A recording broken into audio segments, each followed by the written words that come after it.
When my father-in-law called me that Thursday morning, his voice was unusually cheerful. "Hey, Daniel," he said. "We're having a private dinner at the country club on Saturday night. It's going to be something special, just family. And a few friends. I think you should come." I hesitated. We weren't exactly close. In fact, most of our interactions were polite at best and tense at worst. But my wife, Emily, had been asking me to make an effort with her parents, so I agreed. "Sure," I said, "I'll be there." I didn't think much of it until Emily mentioned that the country club wasn't just any country club. It was the place where her father had built his reputation over decades, a spot where deals were made and reputations polished. "It'll mean a lot to him if you show up," she said. I wasn't sure if she was right, but I figured it wouldn't hurt. Saturday evening came and I put on my best suit. The club was lit up like something out of a movie. Manicured lawns, warm lighting spilling from tall windows, valet attendants in crisp uniforms. I could already hear the clink of glasses and the low hum of conversation as I walked toward the entrance. Inside, the dining hall was set for maybe 20 people. White tablecloths, polished silverware, crystal glasses. A small jazz band played in the corner. It looked perfect, except for one thing. Every seat was taken. I scanned the room, expecting someone to notice me, maybe wave me over. Instead, my father-in-law caught my eye from across the table. He didn't smile. He smirked. Then he said it, loudly enough for the nearby guests to hear. "Daniel," he called out, "maybe the cafe down the street is more your style." Few people chuckled. My cheeks burned. For a split second, I thought about turning around and walking out. But then something inside me settled. Not in anger, but in quiet resolve. I smiled. Slowly, I walked past the tables, ignoring the sideways glances, and approached a waiter. "Could you let the owner know I'm here?" I asked, my voice calm and even. The waiter blinked, nodded, and disappeared through a side door. From the corner of my eye, I could see my father-in-law watching me, curious but still smug. He had no idea. Less than a minute later, the room changed. The side door swung open and a man in a tailored suit strode out, scanning the crowd until his eyes landed on me. His face lit up. "Daniel," he boomed, walking over with his arms outstretched. And that's when I saw my father-in-law's smirk falter for the first time that night. The man in the tailored suit closed the distance between us with the kind of energy that made heads turn. Conversations dipped as people noticed him crossing the room. He was tall, with silver hair, and the kind of posture that said he was used to commanding a room. "Daniel Carter," he said again, gripping my hand in a firm handshake before pulling me into a brief, friendly hug. "I didn't know you were in town." I smiled. "Just got back a few weeks ago. Thought I'd keep a low profile."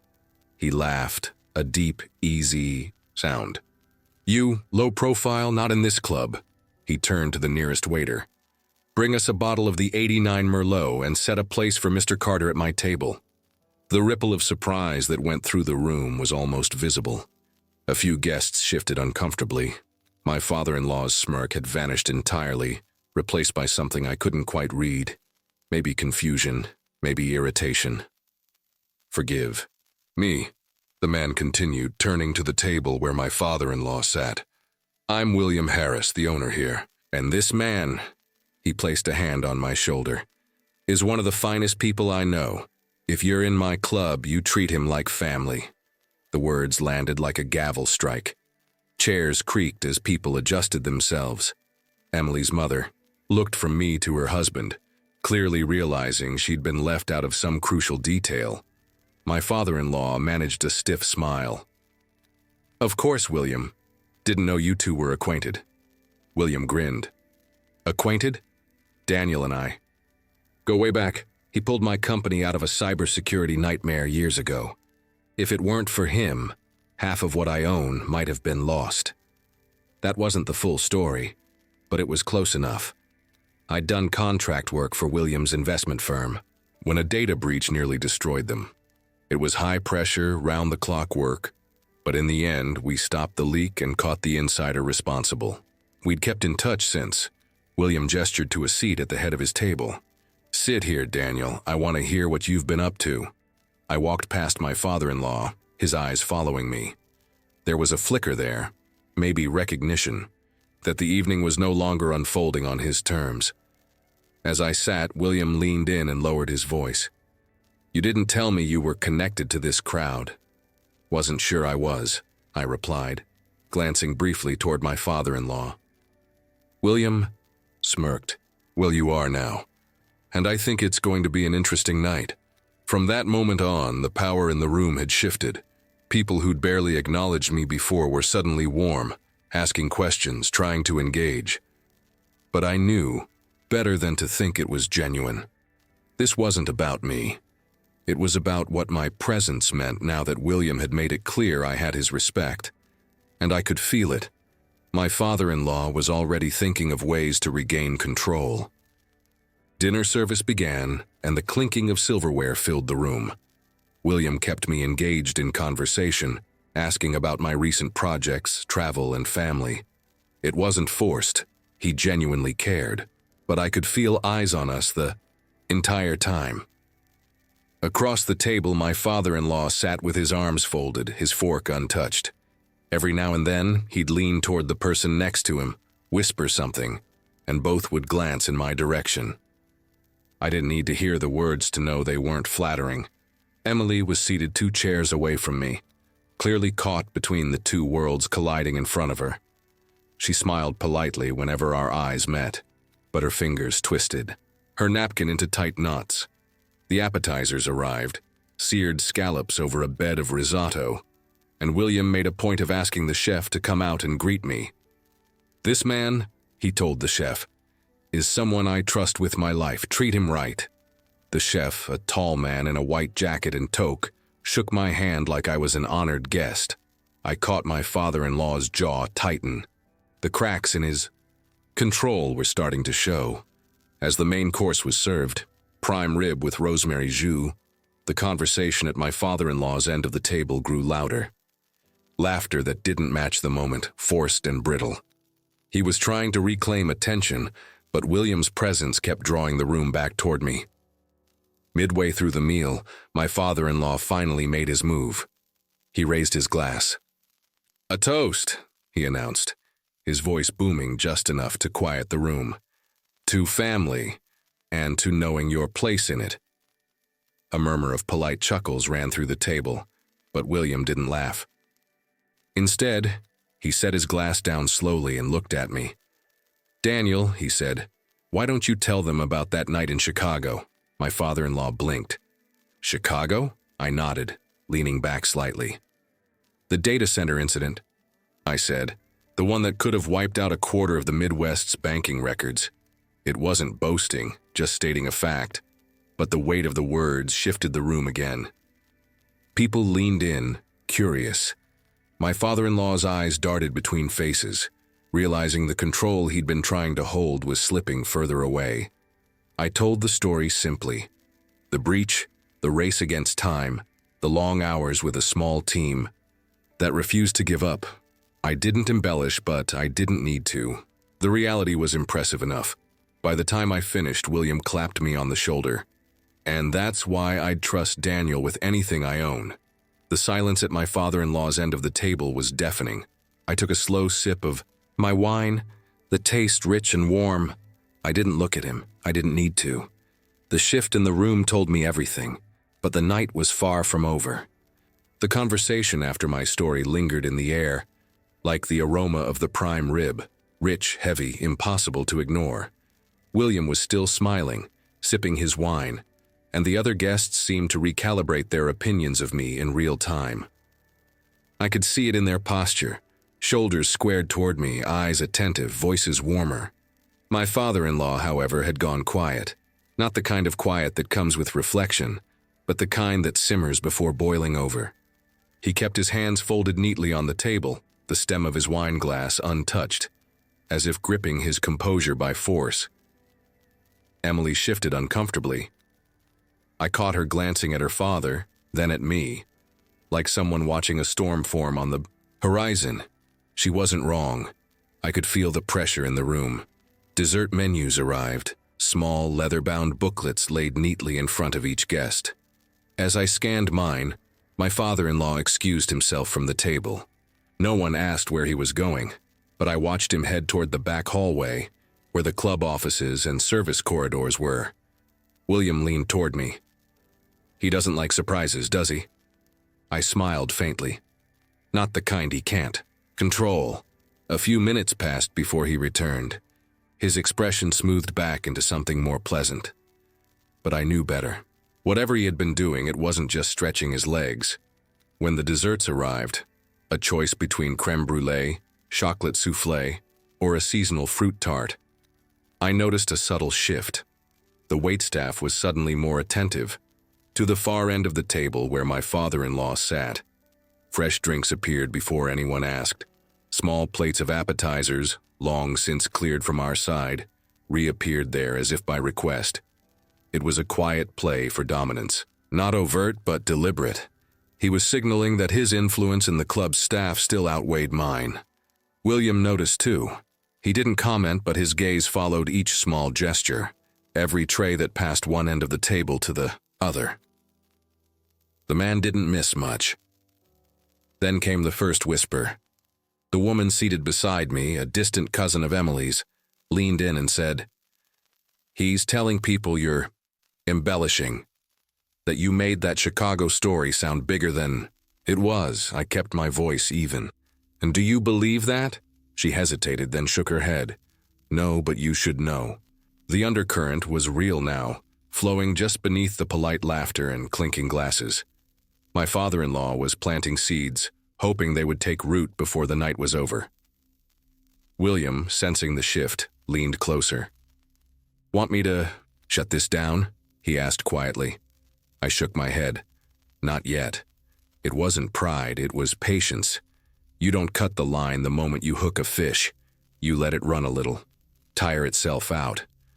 As the final plates were cleared, the band, in the corner, switched to something softer, almost melancholic. The night was winding down, but I knew there was one more play coming from him. I could see it in the way he kept glancing toward the door, as if waiting for something, or someone. And then I saw it too. A man in a dark suit entering quietly, scanning the room before heading straight toward my father-in-law. This wasn't over, not even close. The man in the dark suit approached with the smooth confidence of someone used to dealing with delicate matters. Mid-40s, sharp haircut, polished shoes, everything about him screamed professional trouble. My father-in-law rose from his seat to greet him, shaking his hand firmly. They exchanged a few quiet words before both glanced in my direction. It wasn't hard to guess the nature of their conversation. William noticed too. He leaned toward me. "Friend of yours?" "Not that I know of," I said, keeping my eyes on them. A moment later, they began walking toward our end of the table. The chatter in the room softened, like everyone sensed a change in the air. My father-in-law stopped just a few feet away and gestured toward me.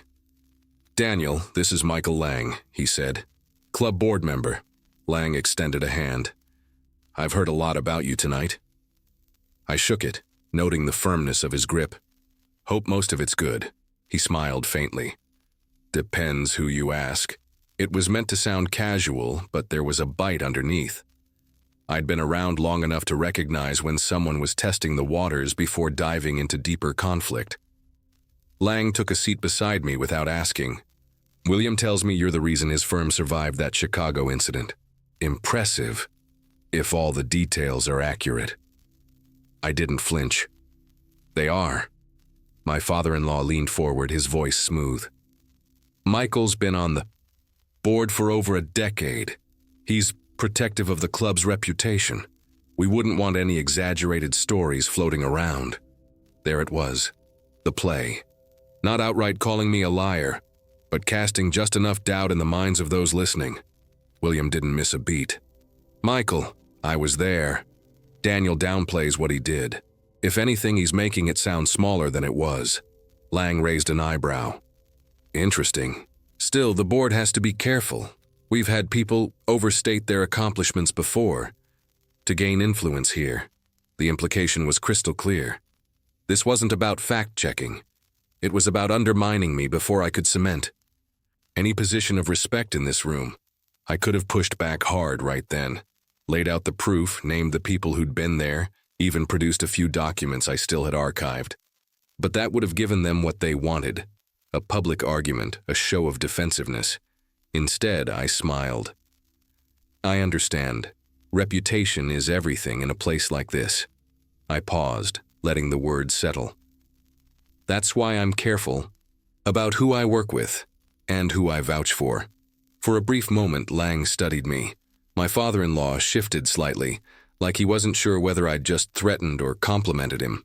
William leaned back, grinning. Gentlemen, why don't we save this for the boardroom? Tonight's about enjoying good food and better company. But I could tell by the tightness in Lang's jaw and the flicker in my father-in-law's eyes that this wasn't over. They weren't done trying to cut me down. The thing is, they didn't realize I'd already decided exactly how this night was going to end, and it wasn't in their favor. Michael Lang lingered at the table for a while, asking seemingly innocent questions about my work. They weren't hostile on the surface, but every one of them carried a subtle edge, probing for inconsistencies, looking for a slip-up he could later exaggerate. I answered each one calmly, keeping my tone level and my posture relaxed. The trick in moments like this isn't to push back harder. It's to let the other man tire himself out swinging at air. Eventually, Lang excused himself to check in with the board. He left with a polite nod to me, a tighter one to William, and a satisfied glance toward my father-in-law. It was obvious they thought they'd planted enough seeds to cast doubt. William leaned toward me. You planning to let that stand? I smiled faintly. No, but I'm not going to answer it here. Instead, I let the conversation drift to safer topics, travel, mutual acquaintances, a little light humor. All the while, I kept one eye on my father-in-law. He was talking animatedly at his end of the table, gesturing toward me once or twice, his audience laughing politely. I didn't need to hear the words. The rhythm told me enough. He was still working the room. Then the opportunity arrived. Completely unplanned, but perfect. The jazz band in the corner shifted into a slower number, and William raised his glass to call for attention. Before we close the night, he said, I'd like to share something about our guest here, Daniel Carter. My father-in-law's smile froze. William went on. A few years back, when my firm was under a cyber attack that could have crippled our operations, Daniel stepped in. I can't share all the details, but I will say this. Federal agencies were involved, and they didn't move half as fast as Daniel's team did. A murmur swept through the room. Even people who'd been studiously ignoring me were now watching. William gestured toward me. Daniel doesn't advertise it, but he's worked with some of the most security-sensitive organizations in the country. And he's done it with absolute discretion. He paused, letting that last word land. If he says something happened, you can take it to the bank. My father-in-law shifted uncomfortably. Lang, who had reappeared near the doorway, was suddenly very interested in the floor. I raised my glass slightly. Appreciate the kind words, William, but honestly, it wasn't just me. I had a good team. That humility wasn't false modesty. It was a deliberate move. People expect you to brag when you've been challenged. They don't expect you to deflect praise. And when you do, it makes their attempts to discredit you look petty. The atmosphere had shifted again. The earlier whispers seemed to evaporate, replaced by a quiet respect that didn't need to be spoken aloud. Even Emily looked relieved, her shoulders relaxing as she caught my eye. But for me, this wasn't about winning their approval. It was about something much more precise, making sure my father-in-law understood that I could counter any move he made without ever raising my voice. And I wasn't done yet. The energy in the room had shifted for good. You could feel it in the way conversation softened when I passed, the way people who'd been ignoring me earlier now gave small nods or polite smiles. My father-in-law noticed too, and the look in his eyes told me he was calculating his next move, or admitting defeat, but I wasn't interested in leaving the night at a stalemate. I wanted a quiet, undeniable close. When coffee was served, I excused myself from the table. I walked to the back hallway, past the coat check, and into a side office where I knew William kept a collection of memorabilia, photos with prominent figures, awards, and plaques commemorating the club's history. I'd been in that room before, years ago, during the Chicago crisis. Back then, William had insisted I sign a framed copy of the industry magazine that had featured his firm's recovery story. The headline read, "Saved in 72 Hours, How Daniel Carter and a Relentless Team Turned the Tide." That framed page was still there, hanging eye level. I took a moment to straighten it, not for show, just for me, then returned to the dining. By the time I came back, William was speaking to the group again. "Before we wrap up, I want to thank everyone for making this evening special," he said. "And Daniel, I think we need to talk about some ideas I've been sitting on, something that might involve the club." I knew exactly what he was doing. He was giving me the floor without actually handing me a microphone. I smiled. "I'd be happy to. In fact, if the board's open to it, I can offer some advice on tightening the club's network security. I know some of you handle sensitive business here, and it wouldn't hurt to review protocols." It was a harmless offer on the surface, but in a place like this, where image and discretion were everything, it was a quiet power move. I wasn't just a guest anymore. I was positioning myself as someone valuable to the club itself. Lang cleared his throat, clearly unsure how to respond. My father-in-law stared into his coffee like it might give him an escape route. William grinned. "I think that's an excellent idea. Let's discuss it over lunch next week. My treat." The message was clear. I had his trust, his respect, and now an open invitation into the club's inner circle. I didn't gloat. I didn't even glance at my father-in-law. I just leaned back, took a slow sip of my coffee, and let the weight of the moment settle. The band started playing again, light and cheerful. Plates were cleared, chairs shifted, and people began drifting toward the exit. As Emily and I prepared to leave, William shook my hand firmly. "You handled yourself well tonight, Daniel. Not everyone would have kept their cool." I smiled. Sometimes it's better to let the other guy make all the noise. Out of the corner of my eye, I saw my father-in-law watching us. No smirk, no comment, just a long, measured look before he turned away. It wasn't an apology, but it was the closest I was going to get, and that was enough.